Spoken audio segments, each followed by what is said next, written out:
Bismillahirrahmanirrahim. Assalamualaikum warahmatullahi wabarakatuh. Salam jumpa dengan saya Ani Budi Astuti. Hari ini kita akan membahas tentang eksplorasi data melalui box plot atau disebut juga dengan diagram kotak garis. Mari kita pelajari tentang box plot, diagram kotak garis. Apa itu box plot? Apa manfaat box plot? Bagaimana cara membuat box plot? Kemudian apa makna box plot dikaitkan dengan karakteristik data?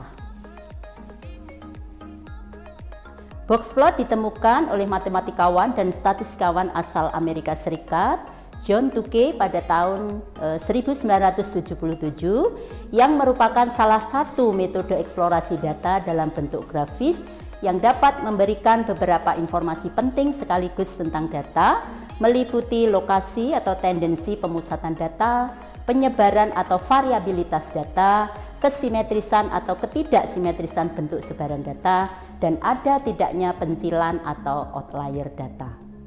Box plot disebut juga sebagai diagram kotak garis atau disebut juga dengan diagram box and whisker yang merupakan kotak berbentuk bujur sangkar dan suatu garis whisker.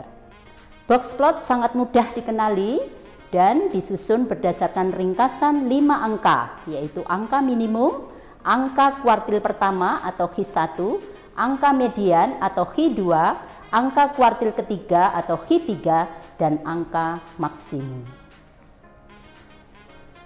Bentuk box plot dibagi menjadi dua, box plot yang berbentuk horizontal dan box plot yang berbentuk vertikal. Bentuk box plot horizontal sebagaimana yang tersaji di dalam layar, bahwa box plot bermakna pada garis horizontal di mana di sisi kiri merupakan angka-angka kecil dan di sisi kanan merupakan angka-angka besar.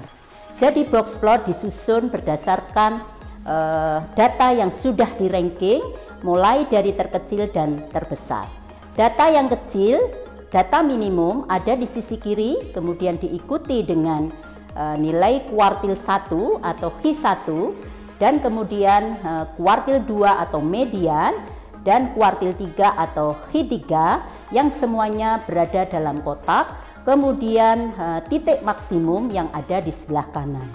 Jika ada data yang punya indikasi outlier atau pencilan, maka dia akan berada di sisi paling kiri untuk outlier bawah dan di sisi paling kanan adalah outlier atas.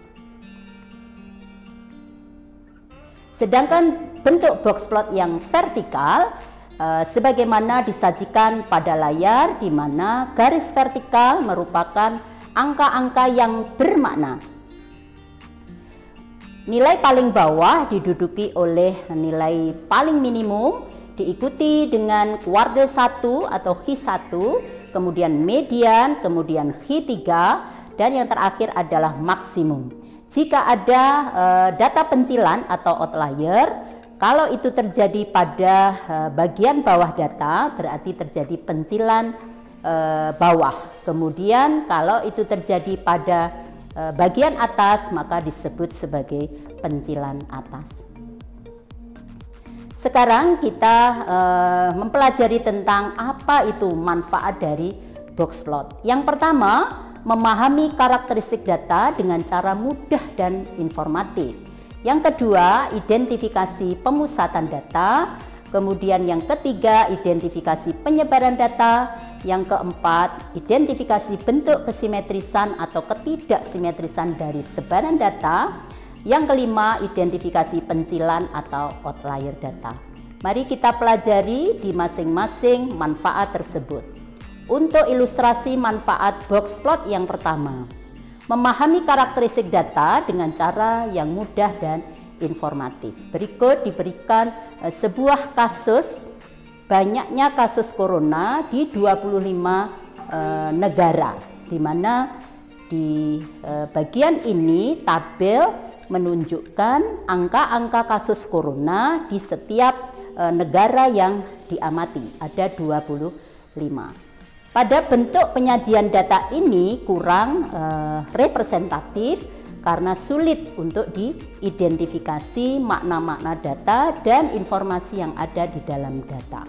Kemudian bagaimana kalau itu digambarkan dalam suatu box plot? Dalam hal ini adalah box plot vertikal, di mana dengan box plot vertikal bisa langsung diringkas 5 angka, yaitu angka minimum, kuartil 1, median, kuartil 3, dan angka maksimum, dan juga tinggi kota.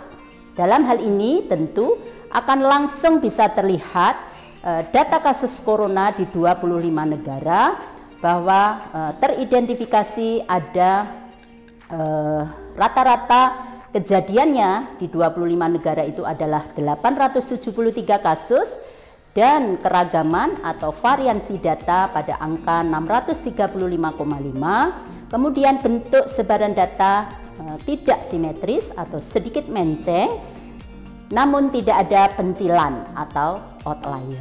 Jadi dengan membuat sebuah box plot dari sekumpulan data yang awalnya kurang bermakna tentang informasi yang ada di dalamnya, dengan box plot akan jauh lebih mudah untuk difahami dan informatif.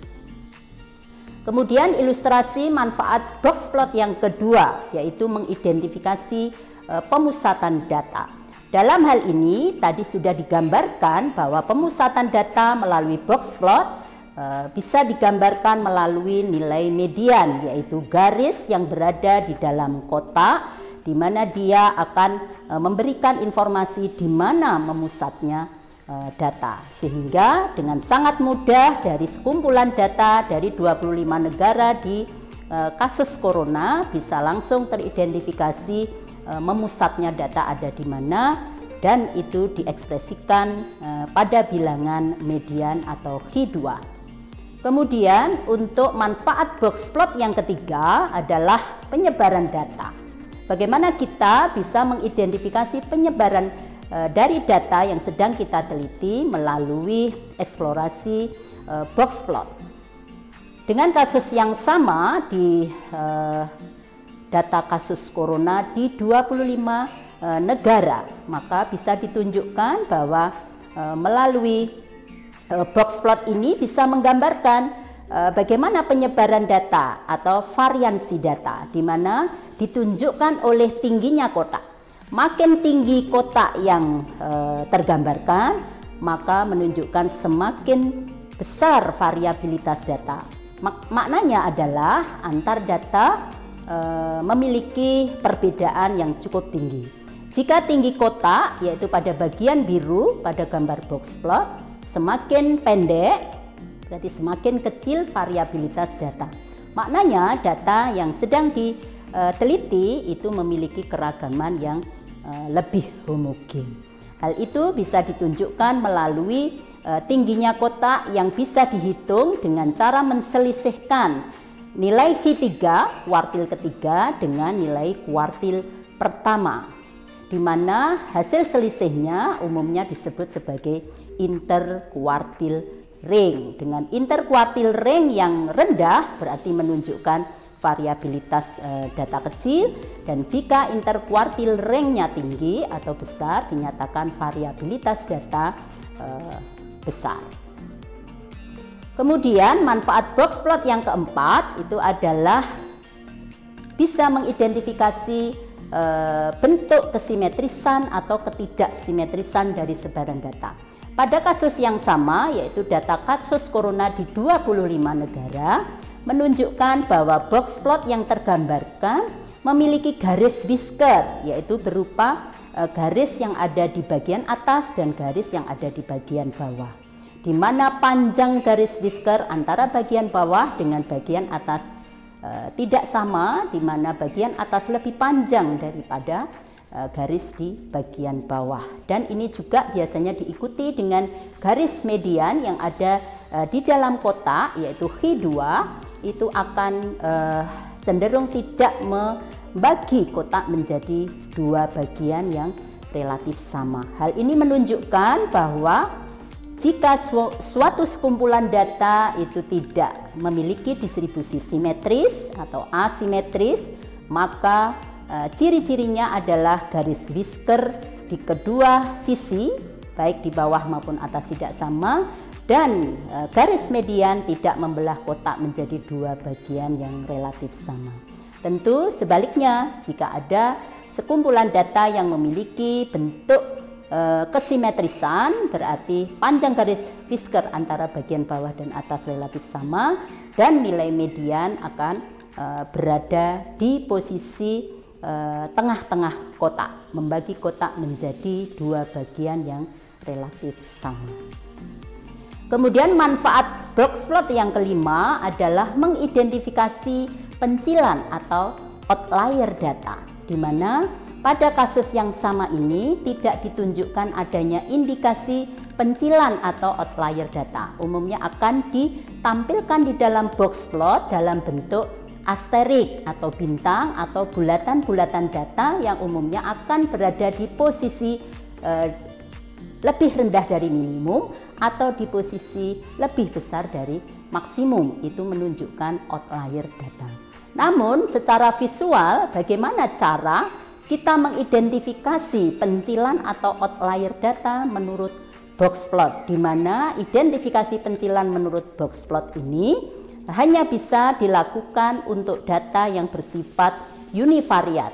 Maknanya adalah hanya satu variabel.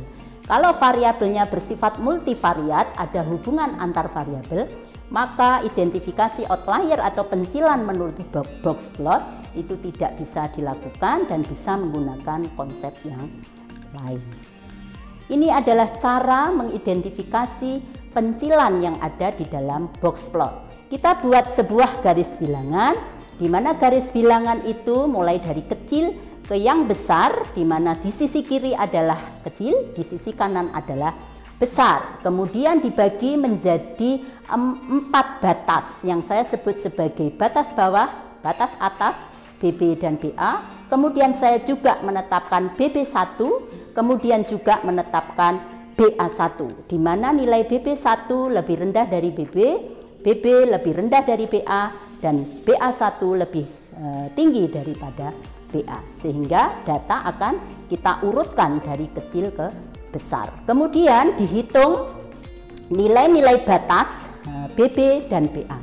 BB merupakan nilai yang dihitung berdasarkan nilai H1 dikurangi 1,5 IHR, di mana IHR itu adalah nilai H3 dikurangi H1. Kemudian BA adalah H3 ditambah 1,5 IHR.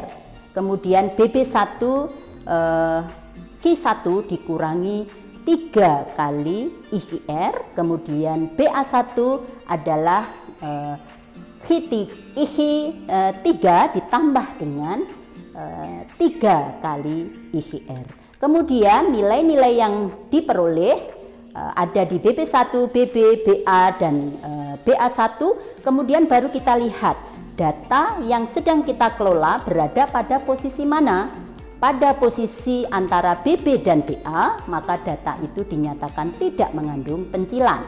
Tetapi jika ada beberapa datum yang berada pada posisi antara BB1 dan BB, maka dinyatakan dia sebagai data outlier bawah. Dan satu lagi, jika ada data yang kurang dari BB1, maka dinyatakan dia suatu pencilan yang bermakna ekstrim. Berarti kalau dia di posisi kiri adalah ekstrim, sangat kecil dibandingkan dengan data yang lain. Demikian juga yang bagian atas. Jika ada data BA sampai dengan BA1, maka dia juga disebut sebagai pencilan, tetapi pencilan yang berada di posisi atas atau data itu terlalu besar dibandingkan dengan data yang lain. Demikian juga ada data yang bersifat ekstrim atas, di mana data itu lebih besar posisinya dari BA1. Demikian yang bisa disampaikan tentang bagaimana cara mendeteksi pencilan dalam boxplot, sehingga kemanfaatan boxplot ini menjadi sangat banyak dan mudah difahami. Kemudian yang berikutnya adalah bagaimana cara membuat boxplot. Yang pertama, urutkan data secara ascending dari mulai kecil menuju ke besar. Yang kedua, tentukan datum terkecil, yaitu nilai minimum. Kemudian tentukan nilai kuartil pertama atau Q1. Kemudian yang keempat adalah tentukan nilai median atau Q2. Kemudian yang kelima, tentukan nilai kuartil ketiga atau Q3. Dan yang keenam, tentukan datum terbesar atau nilai maksimum, baru bisa digambarkan box plot horizontal ataupun box plot vertikal sesuai dengan tujuan dari mengeksplorasi data tersebut. Rumus untuk menghitung nilai kuartil sebagaimana tersaji di layar, bahwa kuartil ini merupakan lokasi data yang sudah diurut tetapi posisinya adalah keseperempatan, sehingga pembaginya untuk Q1, Q2 maupun Q3 adalah dengan bilangan 4. Q1 letaknya 25%, Q2 letaknya 50%, dan Q3 letaknya 75%. Kemudian juga diperhatikan banyaknya data apakah berjumlah ganjil ataukah berjumlah genap, di mana masing-masing dari kelompok banyaknya data ganjil dan genap akan memiliki rumus yang berbeda di dalam cara menghitung nilai kuartil ini. Kemudian kalau ini kita implementasikan pada kasus data corona yang jumlahnya N sebesar 25, berarti banyaknya data berjumlah ganjil sehingga diperoleh nilai Q1, Q2, Q3 sebagaimana rumus yang sudah diberikan. Kemudian ini sebagai contoh, kalau banyaknya kasus corona di 24 negara, berarti N-nya adalah 24, di mana Q1, Q2, Q3 menggunakan rumus dengan banyaknya data adalah genap, sehingga hasilnya tentu akan berbeda. Nah, yang berikutnya ini adalah hal yang sering kali dilupakan oleh para pengguna statistika, bahwa setelah kita menggunakan konsep-konsep statistika di dalam mengeksplorasi data, tentu bagian akhir ini adalah bagian yang ditunggu-tunggu. Bagaimana hasil suatu analisa statistika kemudian dihubungkan dengan kasus yang sedang diamati. Contohnya adalah tadi kita membahas tentang data kasus corona di berbagai negara. Maka pada saat box plot sudah terbentuk, maka harus narasi-narasinya dikaitkan dengan karakteristik variabel pada data. Tanpa mengkaitkan konsep eksploratif box plot ke dalam bahasa masyarakat, maka tujuan akhir eksplorasi data belum tercapai. Untuk kasus yang tadi sudah saya gambarkan tentang kasus corona di 25 negara dengan eksplorasi data baik secara box plot maupun statistik ukur sebagaimana disajikan pada layar, maka maknanya apa? Hal-hal yang sudah disampaikan di dalam eksplorasi data melalui box plot tersebut. Yang pertama, berdasarkan hasil box plot diperoleh informasi bahwa kasus corona terendah terjadi di Australia dan kasus corona tertinggi terjadi di India, dan Indonesia menduduki peringkat 20 dari 25 negara.